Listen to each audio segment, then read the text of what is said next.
40. Say 39. Number 1. 39. 1. 38. 37. 36. 35.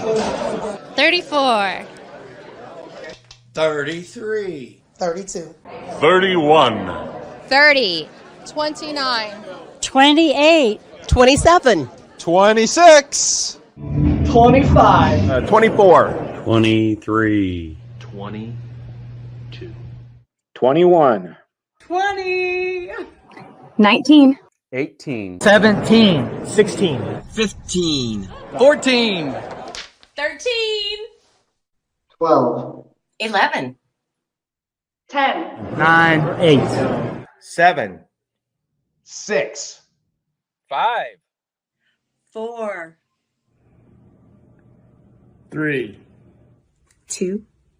1. Sí, señor and señorito, it is time for the mouthwash.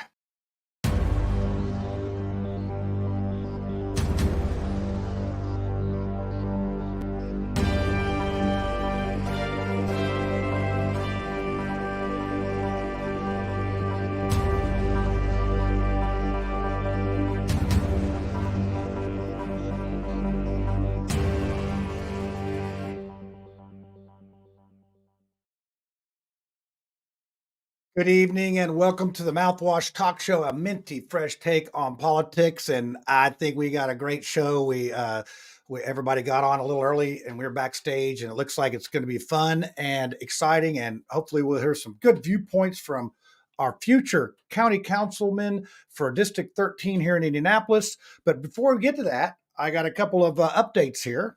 We have an update coming on the show. If you remember Ray Peck, he was the guy that was up at Geist having all of the troubles with the planning and zoning and permit department. Hey, newsflash, he has a agreement with the city finally. It's not a great agreement, but it is an agreement, and it is an end to the end. And also, if you didn't see, the IBJ did a little article with Two Chicks and a Hammer that do the Good Bones show. They said they've had it with Indianapolis. They said this planning and zoning and BNS is too much. It's too much BS in the BNS. So they've ruffled some feathers with that. And then also we have some updates on for the Forensic Foreplay. So I'm going to do a little plug for that. Forensic Foreplay this Friday, we have updates on Megan Stoner, Barry Morphew, and Steve Sumner. So if you follow that show at all, which a lot of folks are, they want to know about this true crime stuff. You want to watch that 8:00 this Friday. Also, next week, we have Larry Azito. I know you never heard of that guy, have you? He is a Democrat president candidate from California. And I have no idea how he came across our thing, but I thought we'd do something completely different.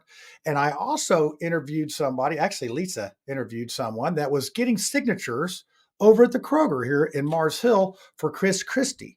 So she's got that little interview. So you want to catch that next week. We'll be talking about that. That's something totally different because we do local stuff, and that is tonight. So tonight, this is how it's going to go down. I got small talk. We're going to do small talk first, and that's going to be about TIFs. And then my lovely wife, Lisa, she has a video about a house that squatters are in around the corner from us. So that's going to be two issues that are in our city that, well, maybe the panel might ask a question pertaining to that, but we're going to do that first. Then we're going to have Jesse Brown come on, and then we'll have Libby Glass after that. And, hey, the panel's ready. I see them all backstage. They're all smiling and putting on their makeup and all that stuff, and they're ready to go. So let's go ahead. I'm going to go ahead and play small talk. And at the end of that, I'm just going to go right straight into Lisa's video. And then when Lisa's video is over, you're going to have Jesse Brown out here, talk to me for a minute. Then we'll bring the panel out. So here you go. Let's look at small talk. Hi, Smart Small for Small Talk. We have the municipal elections this year, 2023. What's the big issue for everybody? Police, no. Streets, no. Water, sewage, no. Handing out money to billionaires who are sports franchise owners, possibly no. But the biggest issue that people should be talking about are TIFs, tax increment financing. Now, you talk about government financing. You go, well, we don't want taxes to go up. Guess what? They don't with TIFs.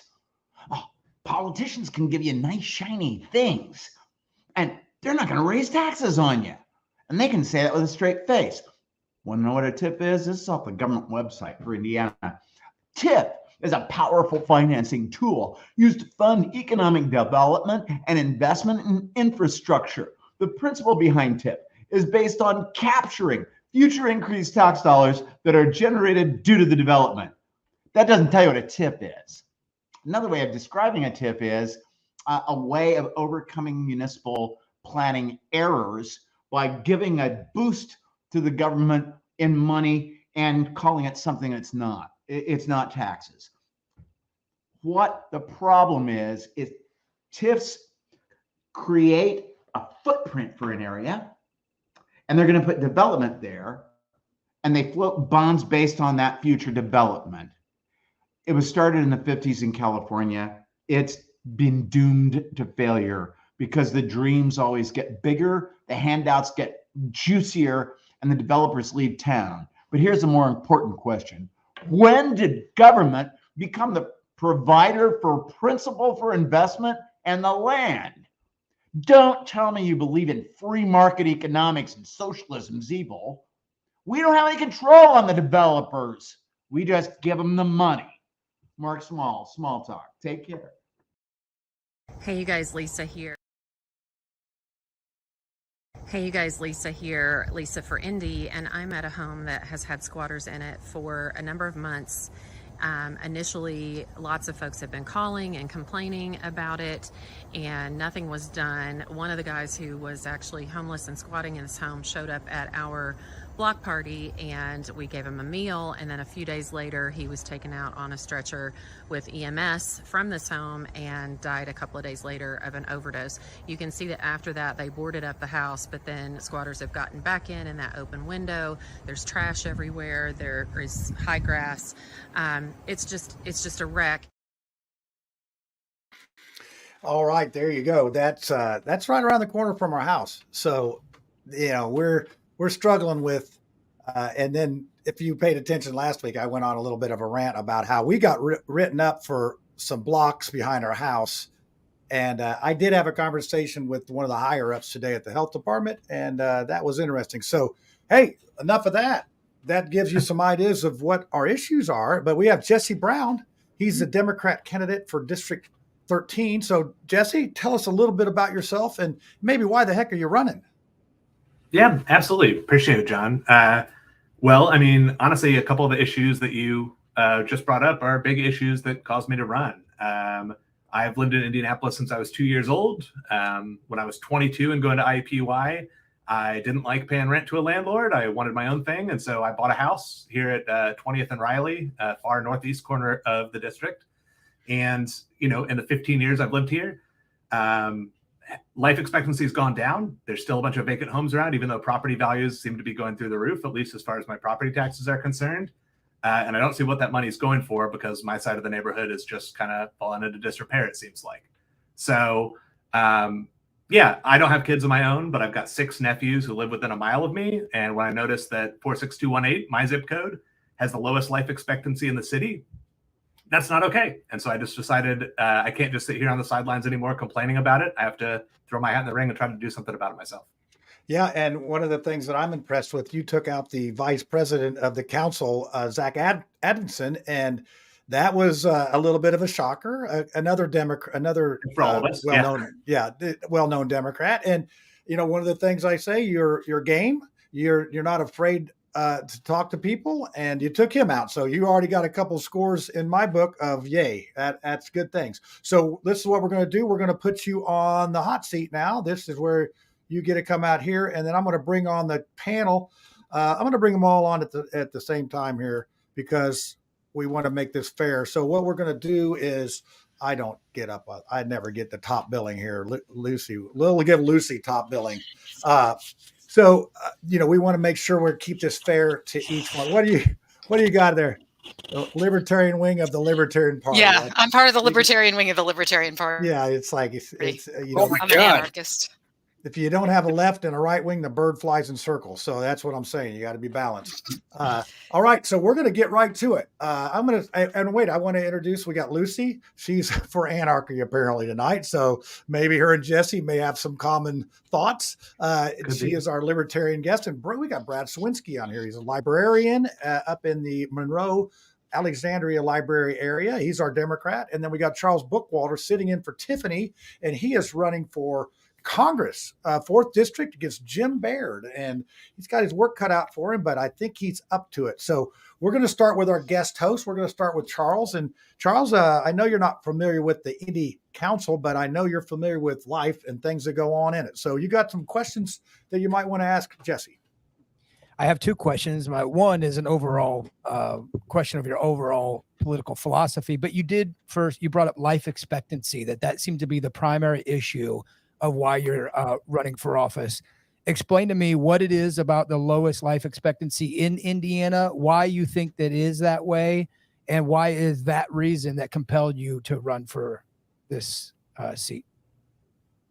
Sure. Yeah, that's a really good question. I think the reason it's so compelling is just because, we have, I think, 13 years lower life expectancy than they have in Fishers. And I think about what I've gotten done in the last 13 years of my life, and it feels like a whole lifetime. Thinking about the fact that on average, we have that much less life than somebody else, that has to be a whole constellation of different causes. And then it has a whole constellation of different effects, but they all end in a gravestone, right? So, the things that I've seen that are impacting life expectancy the most are addiction, overdoses, just like, John mentioned in the house around the corner from him. My father died of an overdose in April. He doesn't live in my district. He lives in New Jersey, did live, but it's a very personal issue to me. There are people hit by cars. It's not a significant enough number that's really driving down the life expectancy, but we don't have sidewalks or streetlights in my neighborhood. We do have a lot more gun violence, and I don't think that's because guns magically shoot themselves. I do think it's because when people are impoverished and desperate, they're a lot more likely to do stupid things that seem smart in the short term. And so since there are all these different factors that play into lower life expectancy, to me, that says things just aren't working in general. This isn't just one piece of the puzzle that's not fitting. This is the whole thing is designed to fail, or it just isn't being designed at all. So that's unacceptable. There's other parts of the city that are doing better. Great for them. But I live where I live, and I think that everybody deserves that same level of support from the government. If anybody's going to get it, we all need to get it. Have you compared those between the parts of the city that are doing better versus not doing better? And what are the specific things that you would like to change about where you live to increase life expectancy because of this comparison between those that have a longer life expectancy in the similar scenario and outside the city or inside the city versus where you are in District 13? Yeah, I think that's a really good question. So I was just right before this answering a candidate survey from the Indianapolis Recorder, and they asked several questions that focused on minority-owned businesses, obvious reasons, right? And I was thinking about that because I was just talking to some business owners on Mass Ave last week. If you have been down Mass Ave anytime recently, Homespun just announced that they're closing. There's 3 empty storefronts on Mass Ave on ground floor, just sitting empty right there on that same building. That's like the prime real estate in the city, but they're charging $45 a square foot for it and just writing off on their taxes as a loss if they don't fill it. That seems like a huge shame. And there's a lot of people in my neighborhood. There's all these like rundown strip malls that people are trying to open up small entrepreneurial operations in. And, they don't get any foot traffic. You have to know it's there because it used to be an empty storefront. So you wouldn't know to stop in and grab a bite to eat in the restaurants, get your hair done at the hair salons. And so I think the city needs to be doing more to encourage entrepreneurship and skilled trades. So there's a lot of kids who could join union jobs that are hurting for apprentices right now. It's just a matter of that connective tissue, right? People don't know the opportunities are there, or the city's just incentivizing building owners to leave the vacant units rather than rent it out to people. I think we need an incubator to help people from my neighborhood who do happen to be more people of color. I'm a white dude myself, so I wouldn't probably qualify. But in general, I just think we need more diversity of every type in terms of who gets these skills to develop small businesses and family wealth. And yes, I'm a socialist, but I still think small businesses have a huge place to play in our society. So that's one thing I'd want to do. All right. Well, speaking of socialists, let's go to the Brad at Sawinski. I'm sure he's going to appreciate Socialist, that. What? No, Aren't all you Democrats socialists? I mean, really? No, I've been called a Marxist. Okay. I'm sorry. I got that's messed up. Sorry. But all that I know is that I follow the teachings of Karl Marx. That's the only thing that I've been able to look up by that. And I'm never like blown away. I'm never convinced that whoever called me that knows what it means, you know? But okay, well, Jesse, I love your passion. By the way, do you play banjo? So I'll fess up. I play ukulele. Nobody really wants to hear you play ukulele when you tell them you can play ukulele. Is it Bob's Burgers theme song? Banjo, really bad at it though. Okay, no, I love that. That's awesome.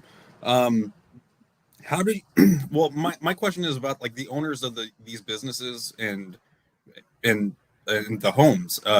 How do you convince them to, to negotiate, I guess, or almost like play ball? Because it sounds like what it is they're not wanting to lower the price to anything that would actually encourage people to buy it, I guess, or rent it. Yeah. So I mean, how do you plan on convincing them, I guess? I think there's a few different methods, right? I think that a lot of this goes to our topic du jour, right? Which is TIFs. And a lot of this development happened because the city provided all sorts of sweetheart deals and lowered, I see a comment, eliminate TIFs. Right. So when we are subsidizing the building of these buildings, I think we should have more of a say in what you do with that building. And you don't have to take that, right? Like this isn't Jesse the Socialist saying big government's going to force you to run your business exactly the way I think. It's just, you don't get our tax money if you don't want to play by our rules. That's fine. In fact, I think we'd be healthier if we had more development that didn't have those race to the bottom TIFs included. That said, we can't just go rip up a contract that's already signed. So I can't go back in time and solve that for that particular building.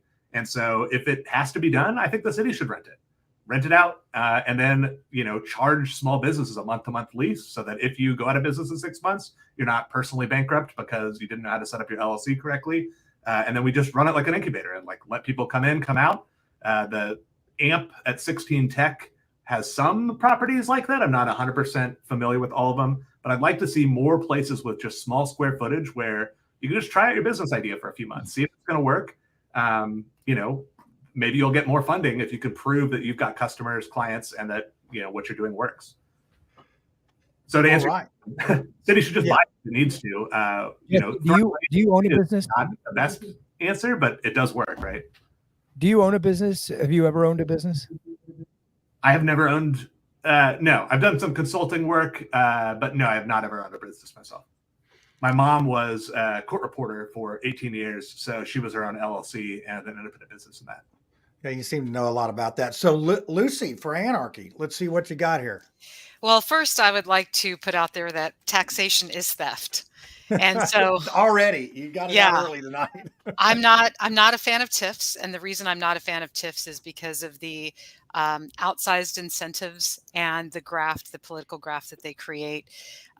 If something is not a good idea, then money's not going to flow that way, right? If somebody has a great idea and it benefits them as a business and it benefits the community, then funding is going to flow that way because people are going to be interested in supporting it. It's only when we get politicians involved who've got to have like their brother-in-law who's got the foundation contracting business and, the sister-in-law on the other side, who's the front person for the female-owned business part of it.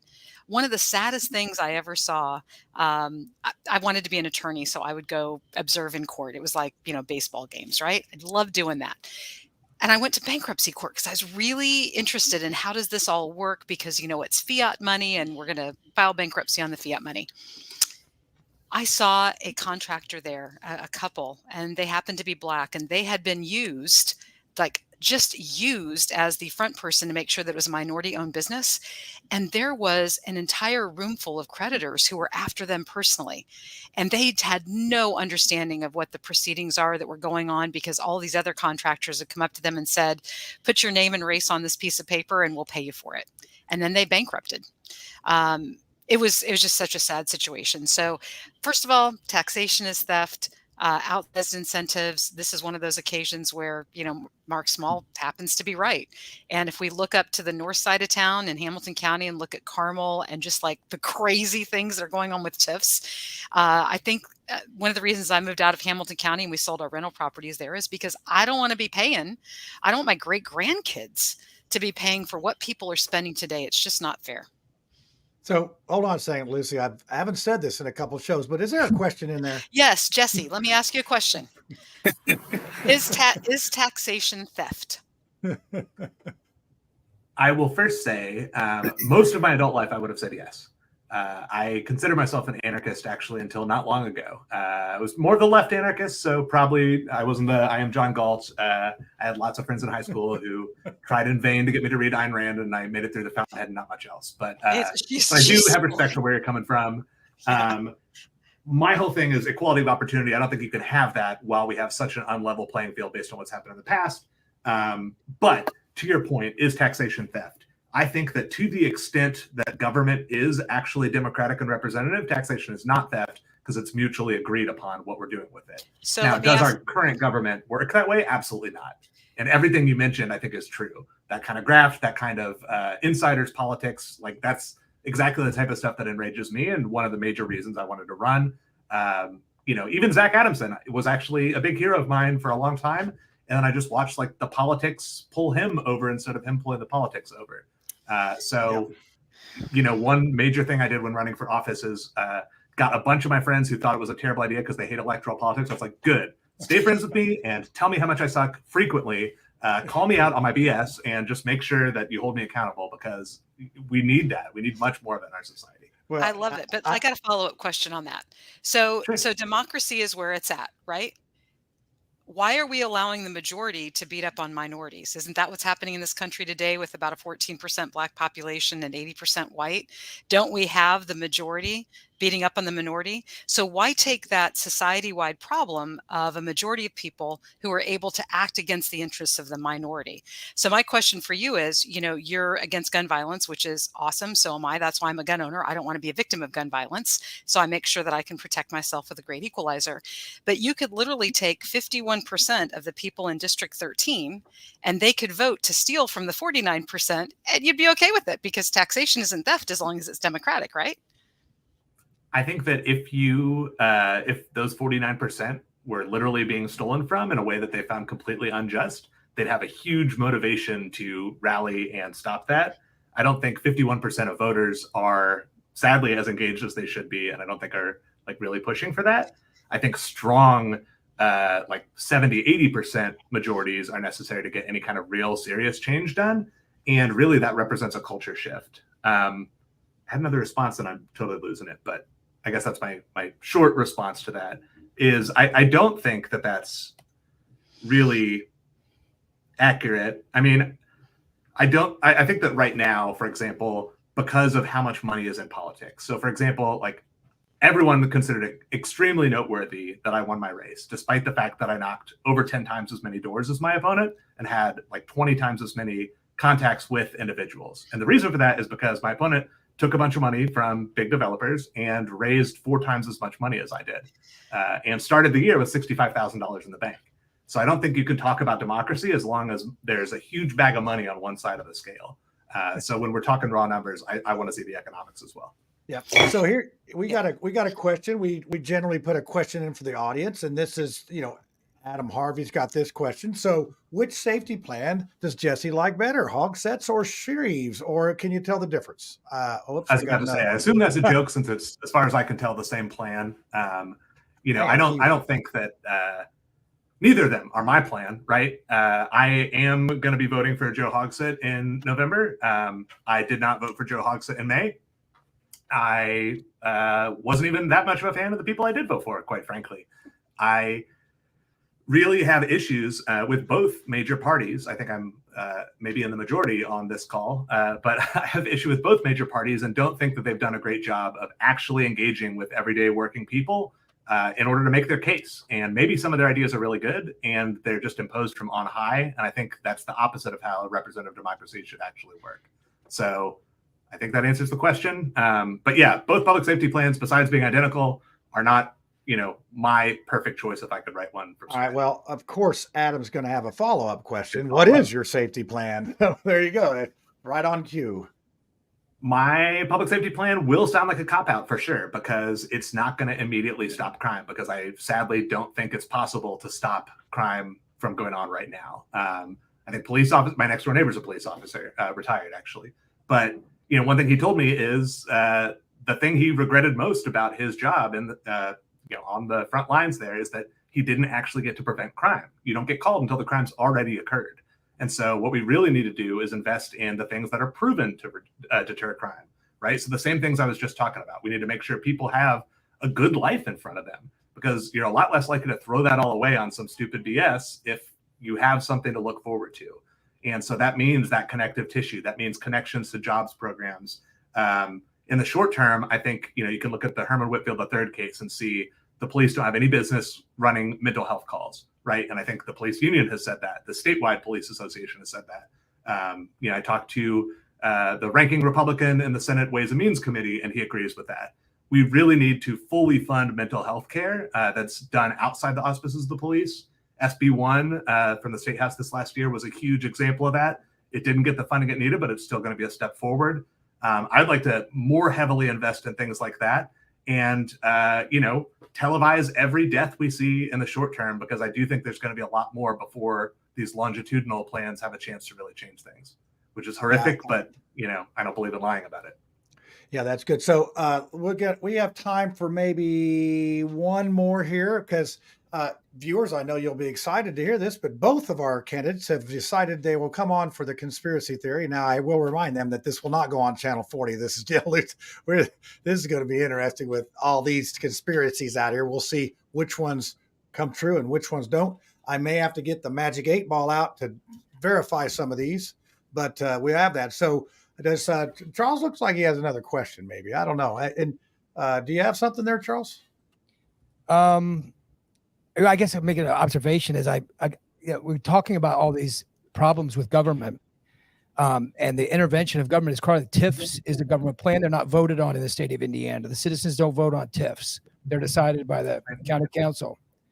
And, there's a myriad of issues that we could talk about. These are all government issues. I think the great economist, Ludwig von Mises, said that a good economist doesn't just look at the person that a policy affects. A good economist looks at everything else that happens over here, the unknown thing, the unseen things, the things that, but we're looking directly at effects that have government. And it sounds like, Jesse, that your response is, well, we need more government to fix these problems that government has created. Is that accurate? I was nodding along with you, as you saw, which, by the way, I've gotten accused before of the only reason I'm not 400 pounds because of how much I eat is I burn all my calories just nodding with everybody I talk to. So I am aware. But to answer your question, no, I don't think it's actually, quote unquote, government that has caused these problems. I think that there is the type of graft, there's the type of corruption, there's the type of backroom deals that maybe would fly, but certainly we didn't have the opportunity to learn. And I'll use a little microcosm. I'll use an anecdote to try to prove the point. So the new gigantic Signia Hotel, which was released to the public as this big plan that we're going to now publicly finance and publicly own a hotel on the Pan Am Plaza, same building I used to work at, is being torn down for it. And this got released like on a Friday afternoon, a week or two after the primary election. So voters did not even have an opportunity to weigh in on what they thought of the current sitting city council and mayor who pushed for this plan. I immediately put a tab on my website opposing this and rallied, I think, like 75 signatures just the first couple public events I went to opposing this, just because, you know, that just reeks of secrecy and bribery and everything I don't like. I went to the Metropolitan Economic Development Committee meeting, though, and the more I looked at it, the more it actually made a ton of sense. Because A, I'm a huge union guy. I want unions everywhere. And this gives us the opportunity as the building owner to actually push for the service industry unions that we need in our downtown deeply. I actually worked on 2 different campaigns to try to organize unions in service hospitality. One succeeded after me, so no thanks to me. One failed, partially thanks to me. So I'm not saying I'm the best union organizer, but I am passionate and care a lot about it. The second reason was because when we are actually going to own the hotel at the end of the day and generate revenue of our own that then doesn't have to come out of other taxpayers' pockets, that's a much more compelling business case than just some of these other TIFs where we seem to just be throwing money away and assume a big building is payment in its own right. So the way that the MEDC proved the case to me was because when the government issues bonds, we can afford to pay a lower tax rate because, again, this is maybe a problem with the government or at least lack of fairness. We don't have, there are people achieving revenue from those bonds don't have to pay taxes on them. So even if you're getting a much lower % return on your investment, when you're not taxed on that, it compares pretty favorably with what you get in the private market elsewhere at a higher return. So the hotel wasn't getting built otherwise. This adds a bunch of jobs, including unions. I ended up being in favor of it. So that's a long anecdote that maybe doesn't answer your question super perfectly. But I think that, yes, backroom deals are bad. Yes, secrecy is bad. Yes, I'm a huge advocate of transparency. You can count on me to keep fighting for that. I don't think that we can just say, government, lift your hands and walk away when we have hyper billionaires, Elon Musk just like blowing up rockets on 420 for the lulz.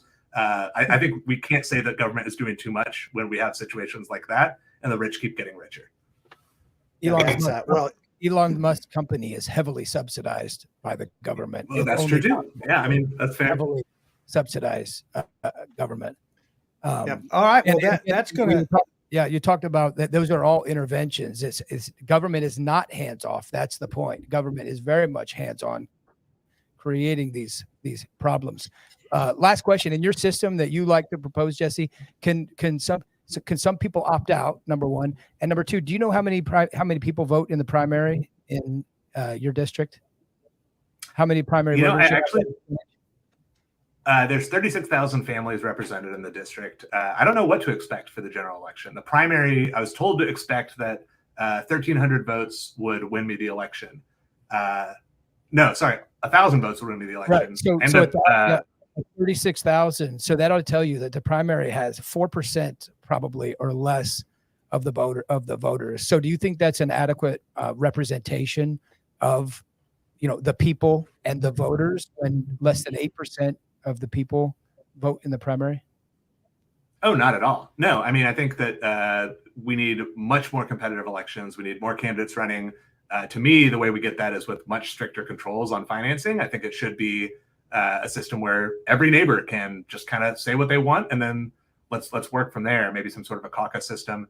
No, but I think most people don't vote because it doesn't seem like it matters. Right now, we're getting city councils passing budgets 25-0. So why does it matter what party you're even running for? Where are the competing ideas? Like democracy should be where competition happens. That's one thing I agree with libertarian friends on, is we need to have competing ideas and figure out who wins. And anytime we're passing a budget or any kind of vote, I don't like to see 100% unanimity on one side or another. That just means we're not pushing hard enough. We're not thinking carefully enough about what options could be out there. Yeah, in terms of in the system I propose, could people opt out? I'd be 1 out of 25 on the council, so I'm pretty far away from like any kind of dictatorial power, even if I wanted it, which I don't. But yeah, no, I'm definitely still got that much of an anarchist streak in me. I think any democracy, any government, whether it's socialist, capitalist, anything like that, has to rely on the consent of the governed. And so my job is to try to convince people we're stronger together and we should be in it together and take care of each other. I mean, if you're trying to walk away with all the money I've been paying and making you rich forever, like I've got issues with that, but there's not much I can do with it. If you want capital flight and just totally leave society, I guess that's your right. Kind of inhumane, but I guess sure that might happen. It's under pressure. I've got to ask a burning question before we. You guys are killing me. I'm trying to keep this even. I want to get to bed before midnight, but go ahead. It's not like Lucy. we're ever going to stop on time anyway. Go ahead, Lucy. Don't give Jesse, a sermon before your question. You claim to be an anarchist. What does anarchy mean to you? Okay, well, you claim to have been an anarchist. What did anarchy mean to you, and why did you switch? Sure. So what it meant to me, which most of this I still believe in, is that coercion is wrong, right? Whenever you have to force someone to do something, that can't be the way we run our society. And I also believe that people can cooperate, and extra layers of hierarchy don't help that, right? Extra layers of hierarchy convince people that they need to look to some specialist and can't just solve a problem on their own through mutual aid, through direct help, through cooperation that could start and stop whenever they want without the need to appeal to someone or go through a bunch of red tape. All of that still really appeals to me quite a bit. What got me to the point where I call myself more of a socialist than an anarchist is that I look at the world. I am a believer in climate change. I'm a little shocked that some people aren't still in this day and age, but when we look at how drastically the landscape is changing, when we look at, again, life expectancy dropping 10 years over the last 15, those are massive changes. And I don't think we're going to be able to turn the ship around unless we coordinate together in an already existing structure. I'm all about building alternative institutions and letting things rise up from below. But for right now, I think we have to grab the wheel of state and turn it in order to save people's lives and just let us get to the point where we can then dismantle the government and work together peacefully. And you think you're the person that's going to right the ship. You're going to get into politics, and because you are an elite person that's a better thinker than all of us, you can decide and know better what's better for us as individuals. That's what I just. Than everyone else put together. Okay. No, not at all. I'm just a regular guy. I gotta cut it off. I gotta cut it off now because we've done so well, and I can feel wheels coming off of the bus here a little bit. So, Jesse, there's one thing is you are not afraid to mix it up, and you seem to be somebody who's accessible. And as I've said on this show many times, 80% of why I vote for somebody is if you can get a hold of them. So there you go. We thank you. You're going to stick around backstage and listen, and then we're going to do conspiracy theory. And then at that point, once that comes on, no more politics. Okay, you got to go to conspiracy theory because you're going to be on with Libby and all this big. We're going to be all one big world together, and it's going to be a good climate. Maybe not, but I don't know. Sounds good. All right. Thanks a lot, Jesse. I'm going to take you off. And then we're bringing on Libby. Let's see if I can make this happen. Oh, hey, look what we got. We'll give Lucy a chance here. So get off of there. So look, you got back down there where you're supposed to be up here. Welcome, Libby. Yay. Finally, somebody else that can think and has more than two brain cells to rub together. Sorry about you Republicans. Oh boy, here we go. It's going to be a libertarian love fest all of a sudden. So you don't have the luxury of me asking you how you're doing or telling you what, but I'll do it from here. So Libby, you're running for District 13 City County Council. Tell us a little bit about yourself and why the heck you're running and how the heck you get on the Mouthwash show. I mean, okay. Well, I'm Libby Glass. I'm 36 years old. I was born in Indianapolis, and spent all but a year and a half in Indiana proper. I spent a year and a half in Michigan at school, and then transferred to Purdue. Go Boilermakers. Black and yellow all the way, man. Chirp, chirp, chirp, chirp. My dad went to IU, so it's fine. I'm sorry. I joined the race during the primary. I noticed that there was only one party running, and I didn't think that was fair or good or right. I think that if you are going to be a public servant, you should serve the community, and you should have to fight for that right to serve the community. And I may be a long shot, but I'm going to put my name in there and get it done. So yeah, it is very noble, and I think that part of our issue that we have today is people that vote, and you heard earlier that people just don't think it matters when it's 25-0, that it doesn't matter. But I tell people that it keeps us from being Venezuela is our vote, because if that's the only thing that keeps us and the politicians at least a little bit in line. So if you don't vote, I'm going to blame you. It's your fault. So we're going to mix it up this time. I'm going to start with your friendly person, your Lucy for Anarchy, and we're going to start with her, and we'll work our way down the other way again. So, Lucy, you got a question for your fellow libertarian candidate here. Well, thank you for being a voice crying out in the wilderness for common sense and freedom. Well, I appreciate that. If it wasn't going to be me, who was it going to be? So yeah, I used to live in Brookside Park, actually between like 10th and 16th Street, and we actually owned a lot up off of Ruckle, about 22nd Street. So I've owned and paid property taxes in District 13, and so I could have used your vote. Well, if I were a Democrat and dead, I could have voted for you guys. Anyway, my question for you is, as libertarians, it's really hard for us on the public policy side because inherently we want people to be free from coercion, and really free to live their life the way that they want. But you're up against a democratic socialist who claims he used to think that it was okay if people were free, but now he's seen the light, and really the only way to right the ship and turn it around is to take control of people and steal from them and force them to do his wishes. So as a libertarian, how can you allow people to be more free? So I'm a minarchist. I'm not full anarchy, but I do think there is some role for government. I may baby step towards anarchy eventually. But I'm also a realist. I don't think we can just snap our fingers and have the perfect minarchy or anarchy. So I do think we need to baby step closer and closer to as minimal government as possible. So I want to, part of the reason I started running is I ran into an ordinance on my property that I couldn't have a car towed without giving the owner 3 days notice, and it was blocking my garage.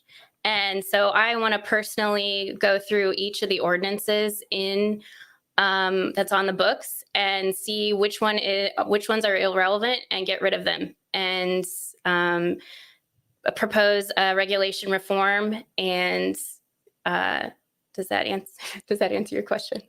Yeah, well, look, you're getting a standing ovation here from everyone.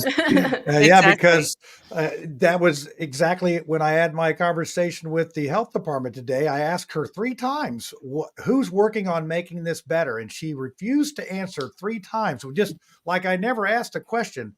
And that's my issue. I said, hey, you're just barely keeping your head above water with what you have going on here. And she didn't answer that one either, but that was the answer because they have no time to reevaluate these things. So I thought that was a very good answer. Well, less ordinances. Some state ordinances conflict with like county ordinances, and so oh yeah, and so depending on who's visiting you at that time, you could have to do a completely different thing to appease them.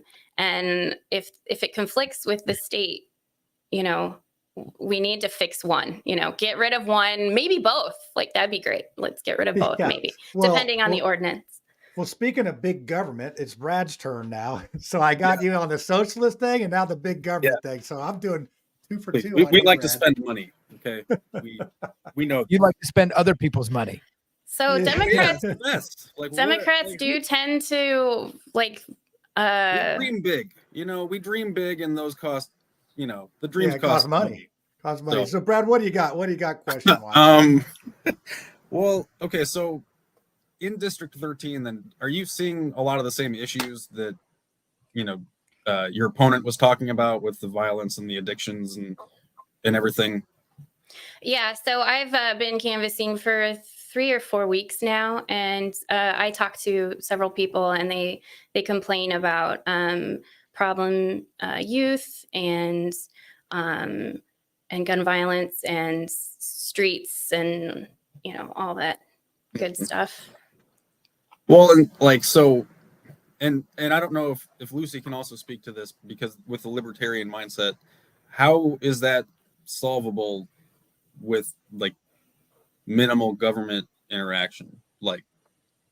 So I think, what does that look like? I think we need to encourage community efforts. So people like the 10 Points Coalition has gone to their neighborhoods and have reduced and eliminated murders in their areas. So I think the communities are capable of doing it themselves, and have some support from the police. Cooperate with the police. I'm not gonna, like I said, I'm not gonna snap my fingers and defund the police. We're gonna figure out how to work with the system we're in, improve it with the community effort, and then slowly move that towards the more minimal government. I'll answer that too, because a lot of people always ask, well, in your libertarian utopia, how do the roads get built and how do the police get funded? And the fact of the matter is that the private sector can actually handle all of this. So if you want fire protection, you could subscribe to the fire department, just like I subscribe to the trash service. And I have competing trash services in my rural area. We actually have more than one that we can choose from, and we can decide who to engage with based on who we think gives us the best deal. Are you talking about bringing back the Pinkertons, though? Like, you know, that's are we going to another bring whole back the discussion. Pinkertons? That's another whole discussion. So I'm not going to go down that. I'm not going to go down that road. I mean, if we privatize it, it's going to either be RoboCop or Not true. There's one in Detroit right now. You can look it up. It's Detroit. There's a Detroit police force that's very successful in Detroit. That is a private security force. I can't remember the name of them off the top of my head. The problem with government is that it can, through the courts or through, pushing through bad laws, is they can immunize themselves from any liability. We saw this with the National Childhood Vaccine Injury Act, followed by the National Vaccine Injury Compensation Program, which took away the ability for people to sue for liability on vaccines. But if you take a bad heart drug, you can still sue. We have qualified immunity for the police departments. There is no negative consequence for a public government employee to murder you. And so if these were private forces, there would be the counterbalancing act of liability. And so if that person had to actually think about the consequences before they murder a Philandro Castile, right? They would think about that before they murdered you. So, the private sector and the ability to enact liability, and that's why I'm sometimes between that minarchy and anarchy is how do you set up the system so that there's the counterbalance and so that there's an enforcement mechanism without trampling on your rights. It's a real balancing act. Yeah, and I was going to say, as I'm going to get Charles in here now for that, because you libertarians are trying to take over. But as the great economist Milton Friedman said, I'm not trying to take over. Lucy, I see her only up there. so I can leave you alone. I promise. It's like she's.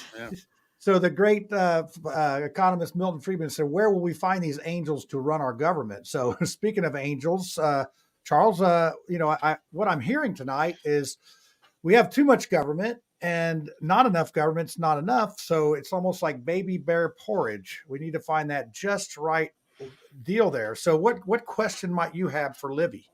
I'm going to make it easy for Libby. I've got two easy questions. But first, I'm going to take the opportunity to address what Lucy said and say that my campaign is the only campaign that's calling for to get rid of the National Childhood Immunization Act and to be able to have a lawsuit against those companies that injure or kill you. Secondly, I want to pile on Brad a little bit here and say, that's my job. Brad. That's my job. Brad wanted to question Libby and say, what do you think? Less government's going to solve all these problems and guns? I think Brad might forget that we're working under the system where his government is control and it's not working and it is failing. It is illegal to murder. It is illegal to possess drugs and be inebriated in public. It's illegal to commit these violent crimes. It already is illegal. And so more government is not going to fix that system. Yes, I totally agree. And when Libby was talking about, removing the statutes or whatever, like I applauded that. Like, less government on those kind of issues is definitely cool. I want to have as many cars on blocks in my backyard as I can have. So I'm going to lobby for that. So Charles, I think there was a question. Or was there? Libby, what do you do for a living? Are you a business owner? Have you ever been a business owner? Do you have any background in funding, financing, running businesses, managing people? Number one. And number two, if you can get to it, who are your libertarian minarchist thinkers that you follow or listen to or read? If you have that, a podcast or writers or anything like that. Okay. Well, I'm an engineering draftsman. And so I design machinery and retrofit existing machinery. And I love that. It's little puzzles that I get to solve every day. And my mom is a very successful entrepreneur. And I've been working in her businesses since I was, 4. She had a sports marketing firm so I caught t-shirts at the end of the dryer when I was 4 and, it's a little bit nice to have some kids to do some free labor. But anyway, so I've witnessed her. I've never owned a business, but I have witnessed her struggle in to keep employees and to stress about overhead and to see the small profit margins that restaurant owners have. So I'm well aware of that. Not personally, like me struggling with it, but I have seen my mom do it for 35 years. And then I'm sorry, what was the second part of your question? You're a libertarian minarchist. What are some that's of your, what are some of your mentors or the people that you've studied over the years if you've studied libertarianism? So I'm a fairly new libertarian. I'm 3 years in. So I like Mises was one that you said, and I enjoy him. I'm currently reading Andy's book. He's in the chat right now. The torch, reclaiming the torch. Yes. Yep. And he's traveling. And he still got on. So he's here for you. He's here for you. Yeah. And my dad got me a libertarian reader for Christmas that has a bunch of samplings of different libertarian writers. So there's Rothbard and oh man, you put me on the spot here, and I'm bad with names. So you had me when you read Andy Horning's book. That's what that was. So if you haven't read that one, that's a good one. Hey, Libby, real quick, I just came up with a campaign slogan for you. It was the glass is not half empty, but it's half full. There you go. You can use that one if you want. Mouthwash special. We do that here for our people. I love a good pun, man. I love a good pun. The glass is always 100% full. It is with air. Yeah, with air. Unless it gets taxed, and then it's only about 35%. But anyway. I'm also a quilter. I made the quilt behind me for my brother. So that's you get to put pieces together and make pretty things. So. Did your brother earn that flag up there? Is that flag? No, that is my grandfather's flag. He was in the Coast Guard. Okay. Yeah. Yeah. And if you're a councilman, the way the city's being run right now, there's a lot of puzzle pieces that need put together. Yeah. I love a good puzzle, man. So Brad, you need to throw another question in here, Brad. Well, I was trying to think of one. Okay. Can we talk about squatters some more? Yeah. Because I didn't know that is that an issue for you too, Libby? Because I don't want to, or like in your district. Yeah, we have, I was at my neighborhood meeting a couple months ago, and they were talking about there's a vacant lot across the street from one of my constituents that has been squatting. So what do you want to ask? I guess like how difficult is it to keep them out? Like it doesn't seem like it should be an issue. Well, like so, we have deserted buildings, in my town, but like we don't have a squatter issue. And and I know that Alexandria is different than your district. So I just kind of want help understanding, like, are there confrontations and stuff? I'm not aware. I think there are.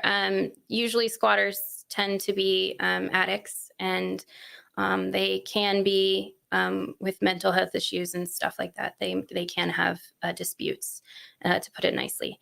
But I took a real estate class 4 years ago, and I thought I wanted to be a realtor. No, I don't. But squatters have rights, and they can, if they're in there for an unknown amount of time, like 30 days or so, but without the owner's knowledge, they need to be evicted. Like they have to go through the process of being legally evicted. So if they're able to hide out for 30 days, they kind of win. Yeah, and if it's a landlord who lives in Hamilton County and trusts and is with a property management company and trusts that the property management company is looking after their property, and they don't go over there, then, So well, that's what I mean. Like, why is it so difficult to track down these companies and these businesses? Oh, I'm not sure about that. that I'm an one old is real estate investor, and I've been doing mortgages since '96. So I would posit that the problem with squatters is the fact that the government does not recognize private property rights. The government doesn't recognize private property rights so much that they are willing, even if you have paid off your property, they're willing to steal from you in the form of property taxes, aka rent, which is the first plank of communist Marxism, and they're willing to steal your property from you by force and evict you off of your own land. So the government doesn't believe in your private property rights. So when the squatters come along, oh, and don't even get me started on eminent domain, but when the squatters come along and they posit that they have some right to exist on that property, even though there's no legal basis for their claim, oftentimes it's the government officials who prevent the rightful owner, the landowner, from getting those people off the property. As a landlord, I remember one case in Franklin Township, which is why I don't own any property in Marion County anymore. The judge, which is not really a judge, it's a little bit weird sometimes in small claims court, but the person presiding over my eviction process on his own motion delayed their eviction 4 separate times, like a motion for continuance, because, it was Thanksgiving and maybe they didn't actually they had been notified in court that they were to show up and to be evicted. But the person presiding over that kept stealing from me. I've got $1,000 mortgage on a property I'm renting for $1,200 a month. That's no different than going into the corner store and stealing, 500 loaves of bread that cost $2 each, right? Only it's worse because of, all kinds of things. But anyway, I'll shut up. But that's the reason that we have a problem with squatters, is because government does not respect private property rights. Well, and that's why I didn't, because I was looking to become an investment property owner as well. And I took a real estate class so that I would be informed. And that's why I decided not to become a realtor and not become a at least residential property owner, maybe commercial, because me as a landlord had less rights than a tenant. And I think that a good landlord should have good landlords, but I don't think, I think it's wrong when bad landlords are abusing their tenants.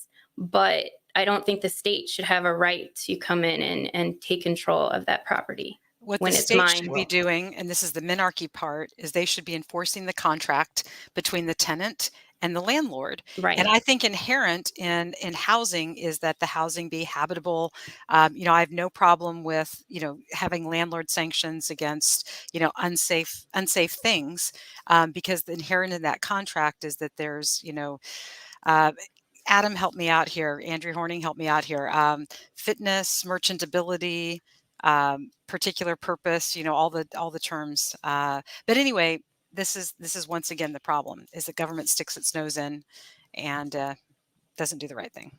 Yeah. Well, here we got one more time for the question here. This is Spiro, and I don't know who this is directed to. This is tell your dad story. Is that Libby? Do you have a dad story here, or somebody's got a dad story? I don't know. That's not you. You would know my what that dad is. has a lot of stories, so he's a storyteller. He's better than me. But my dad's 88 and he has gold medals in the Senior Olympics in badminton. I could tell his story.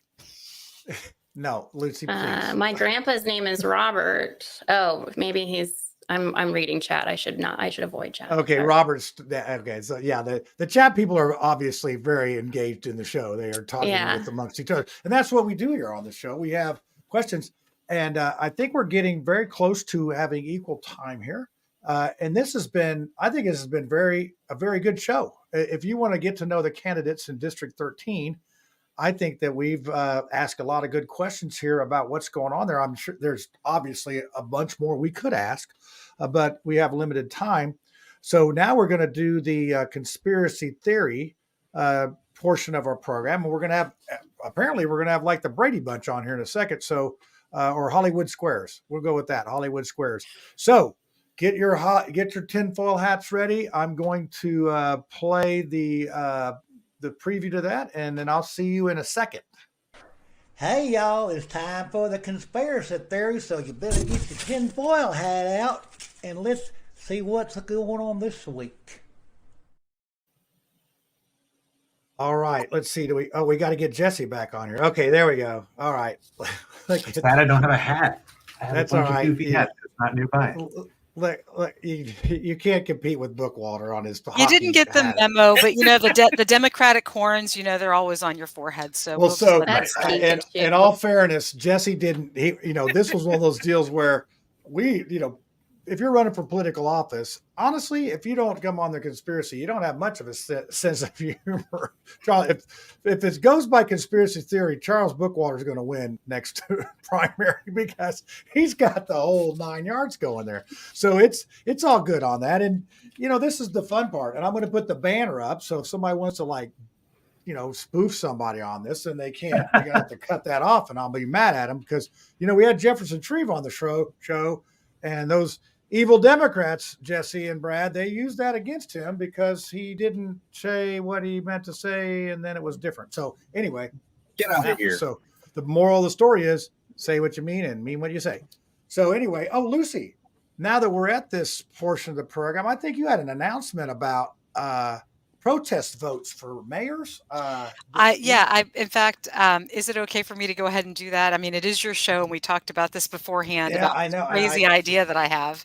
Well, and this is not a dictatorship here. I mean, sometimes I'm very irritable and I can be a dictator, but right now this is a democracy and we all have input. So I feel like this is something that I think probably needs to be done. So if this is the democracy, then Libby and I are the minority that you guys are beating up on and coming against because of the evils of the red and blue. And I don't think that there is more of a, I want to say, tyranny. I mean, that's really the best word than Marion County and the run for mayor that we're all witnessing right now. We have a turncoat Republican. Maybe the Democrats would like to use that. Let me see if I can get a good clip here.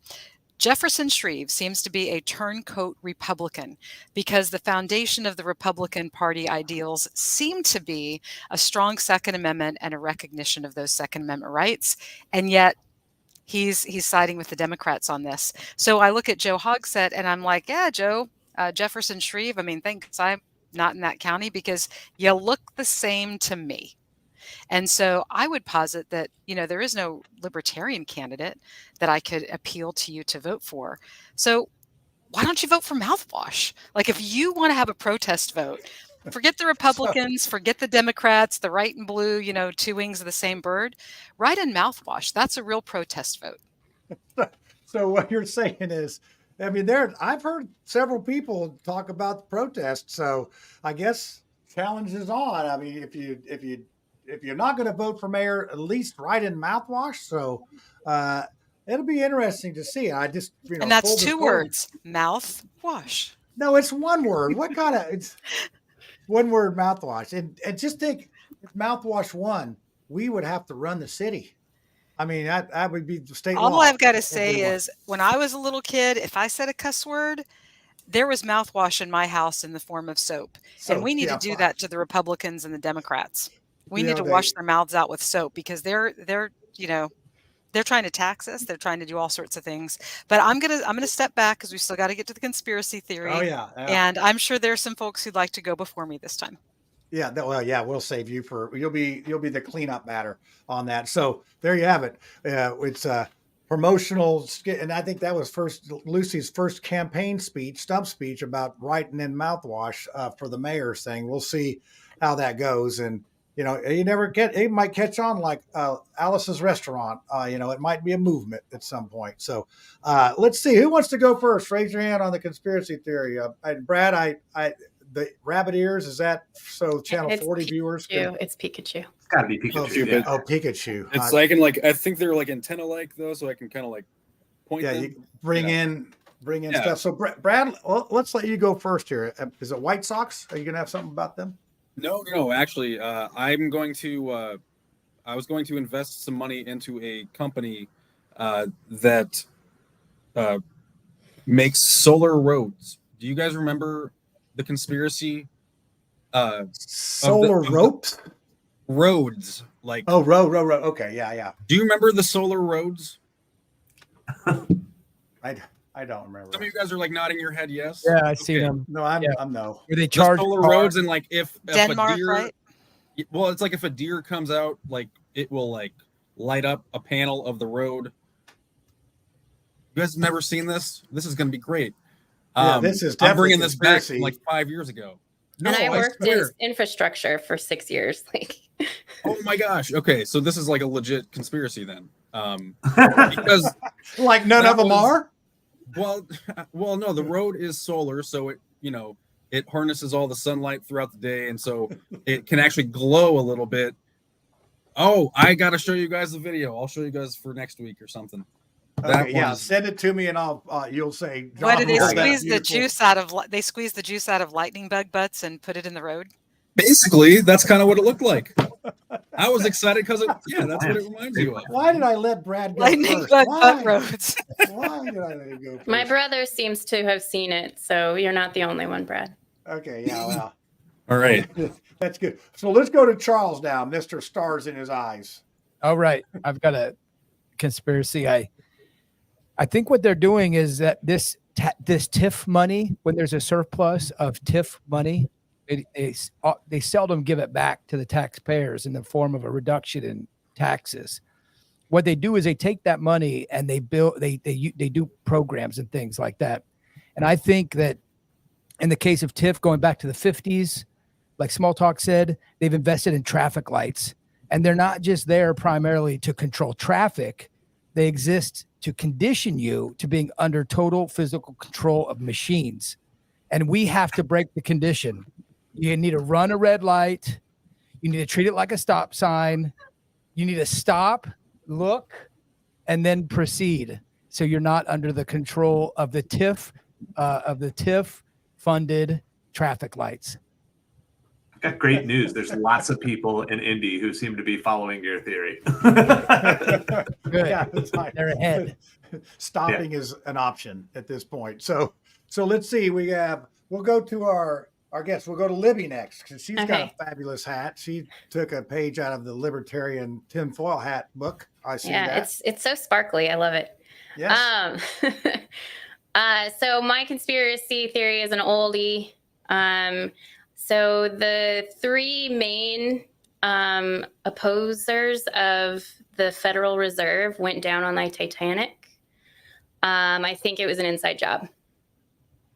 Titanic was an inside job. Yeah. I like it. Wow, that's something. The Titanic. Well, I think it was.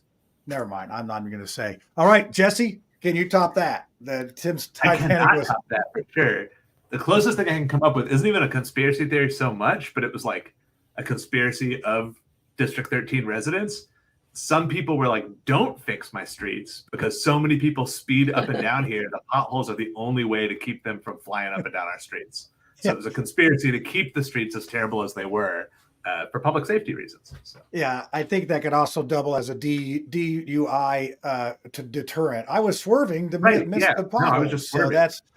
So that is great. So Lucy, I don't have a conspiracy theory. Keeping this circus going tonight is I might have one by the time you get done though. So Lucy, go ahead, and if I come up with something, I will. I'll put on my thinking glasses. I may have to use the magic 8-ball. I'll do that. I'll use the magic 8-ball somehow. Well, I want to give props to Libby for knowing the truth, and Daniel Glass is putting more truth in the comments, so I won't say anything about that.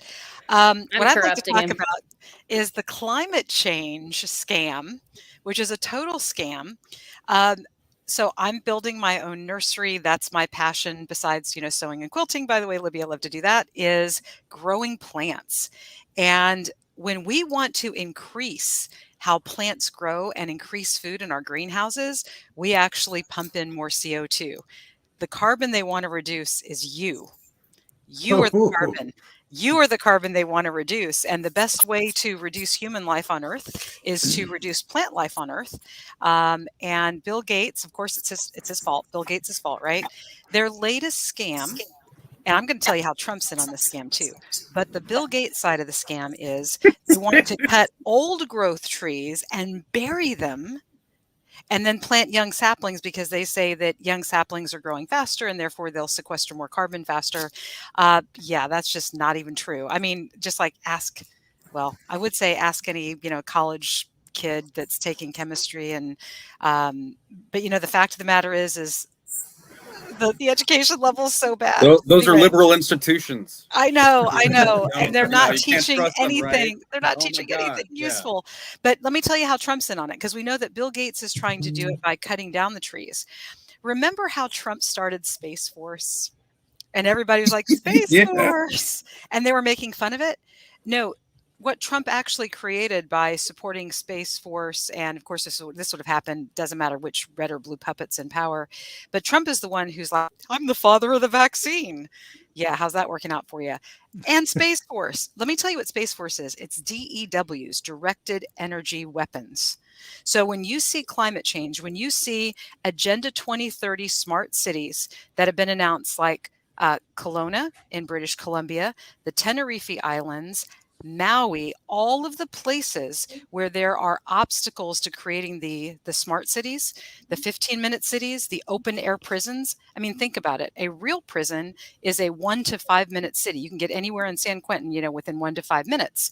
But if you're going to have an open air cattle pen prison, literally for humans, you want to give them everything that they need in their area, right? But you don't want them to be able to go into another area.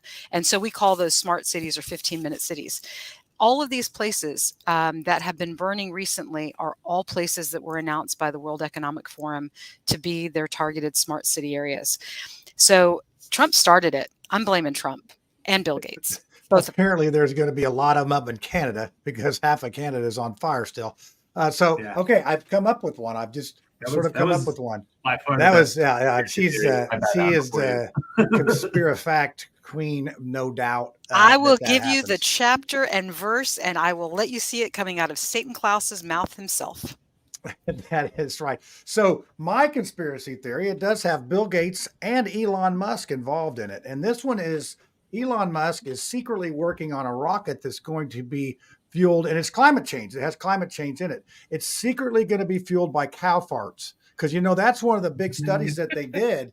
The cows had too much stuff coming out the back end. So he's going to harness that energy, make a rocket to go around the moon, because the cow jumped over the moon. So it's all been there. We've heard it since we were kids as nursery rhymes. It's all coming together. So there you go. And it's Bill Gates is going to help. He didn't even jump. He just, Yeah. I wonder if the author of The Cow Jumped Over the Moon was, friends with Nostradamus, and that's how they prognosticated together. I think Da Vinci wrote that one, didn't he? I don't know. That was it. All right. Well, this has been a wonderful, wonderful show. We want to thank Libby and Jesse Brown for coming on tonight. You are both excellent candidates. District 13 is going to be much happier without Zach. With you guys in there. So that is good. And Charles, as usual, you were spectacular with your tinfoil hat tonight. And Lucy, as always, you're good. And Brad, I'm sorry I picked on you tonight. I'll be doing it again next week. Can we focus on legalization on a future episode? I think like drug legalization. Yeah. Okay.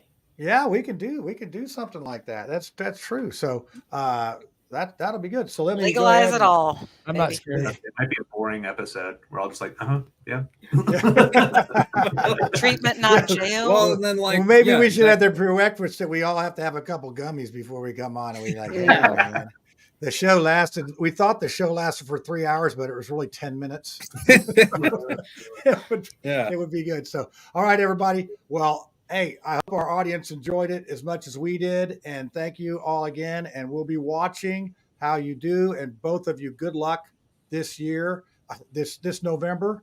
And don't work too hard. I know how campaigning can get. So, thanks, Lucy, Brad, and Charles. We'll see everybody next week, and we'll see what a Californian that wants to be president that nobody's heard of can do on our show. So there you go. Thanks a lot, everybody. We'll see you next week. And hold on, I got to get the thing up here. Okay, here's your ending. Thank you, everybody. See you next week, and see you on Forensic Foreplay at 8 this Friday. Over and out.